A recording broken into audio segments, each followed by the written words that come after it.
So I'm just going to don some of my PPE. I won't raise my mask at this point because I'm not dremeling or filing, but I'll have it present. I've changed my gloves so that we have a clean pair of gloves, and I have a towel placed to catch any debris or dust.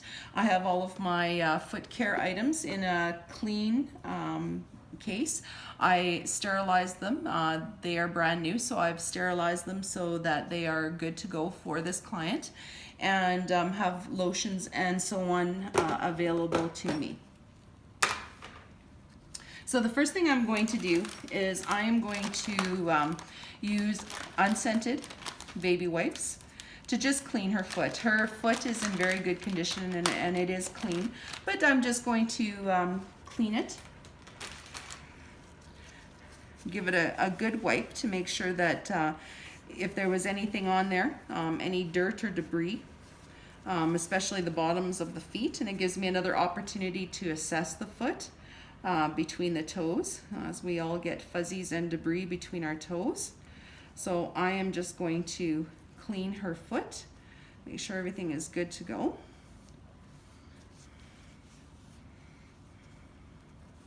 Again, I don't notice anything that's concerning. I do notice that she does have calloused areas to her, especially her heels, and then just to the forefoot underneath. So we'll address those areas very shortly. She has told me that she likes them short, but not too short. I would always consider what length my client likes to have their toenails, what their preference is, and possibly as well look at how long it is between regular foot care visits before I address or before I begin to do any of the cutting. I'm going to use my curette, and I'm going to start with the fifth digit. I'm just going to clean gently around the cuticle. Especially with older people, you have to be very careful of the fragile cuticle area. And then I'm just going to clean under the nail, paying special attention to the corners where debris and dirt likes to gather. Again, being very gentle at the cuticle area, regardless of age of individual. But again, anyone who is diabetic or has any other issues in regards to circulation or neuropathy, or age, as we get older, the skin thins and it becomes a little more becomes more fragile. Clean out all the debris.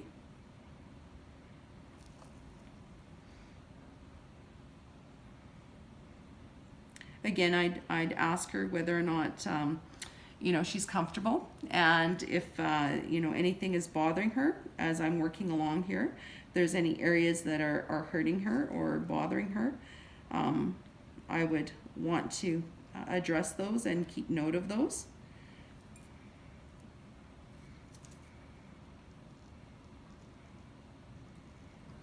And you don't want to go too deep under the nail. You just want to give it you want to get the debris, but you don't want to go too deep. And when you are doing this, you want to hold the toe nice and stable. You want to gently pull back the skin away from the nail so that you can get at the debris underneath, and just so that gives you a good visual of what you are doing and where you are cleaning. And we're just going to make sure that we clean under each of those nails and get at the corners. Take note of any areas that might be concerning.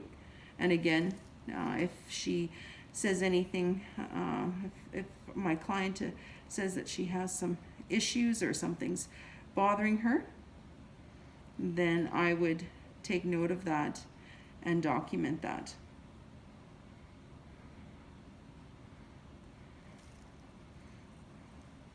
I noticed that this nail is a little bit discolored, but she has made note that it is bruised, so therefore there's that explains the discoloration. With the great toes, you always want to make sure that you get to the edges, because those you don't want to miss anything that might be in the edges or caught in the corners. Again, you want to gently pull back that skin so you can address any of that underneath. Also too, you should find out if your client is ticklish at all or has sensitive feet. I should have made mention that she has told me that her feet are quite sensitive and she gets quite itchy, or not itchy, I mean gets quite ticklish. So every once in a while, if I touch an area, I can feel those feet twitch a little bit. Okay, well that looks good. Next I'm going to grab my nippers, my small ones. They're a little easier to utilize. And there again, I might choose to put my mask up just so I don't get any debris. But really and truly, if there's no cause for a concern like a fungus or an infection, then I just have to be wary of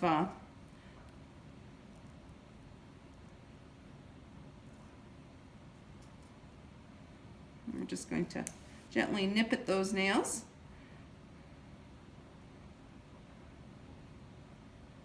You're going to go from the outside corner in.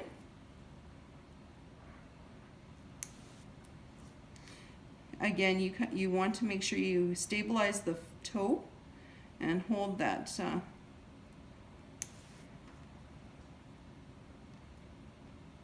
skin back so you're not nipping at the skin. And I should have held that nail a little bit. I'm wearing glasses. If you did not wear glasses, you would consider wearing safety glasses so that you don't get any debris in your eyes. But since I am wearing glasses, it protects my eyes from anything that may fly up. And of course I will put my finger over top just to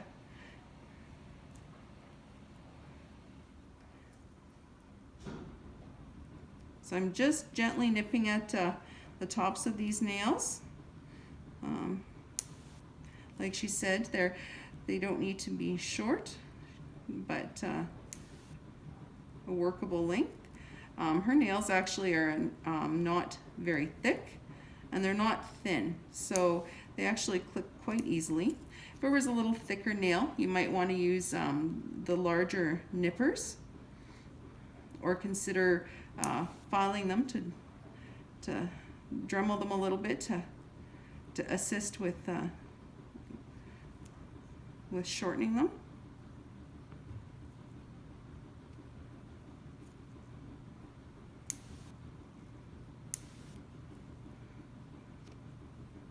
Again, when you're cutting them, you want to cut from the outside in.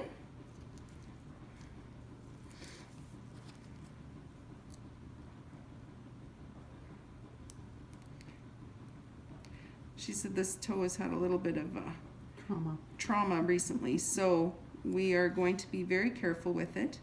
It may need not too much nipping, just because it is short already. I think I'm just going to leave that one and we'll work on filing it.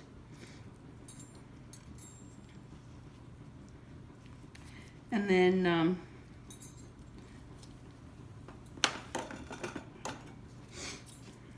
we'll use our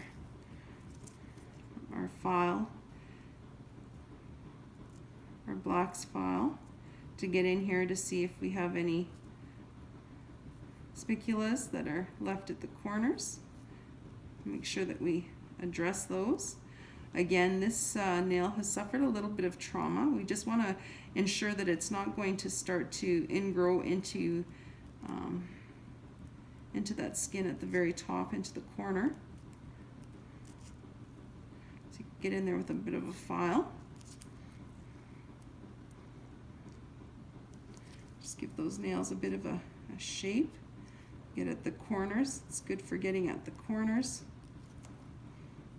And again, to make sure there's no spiculas.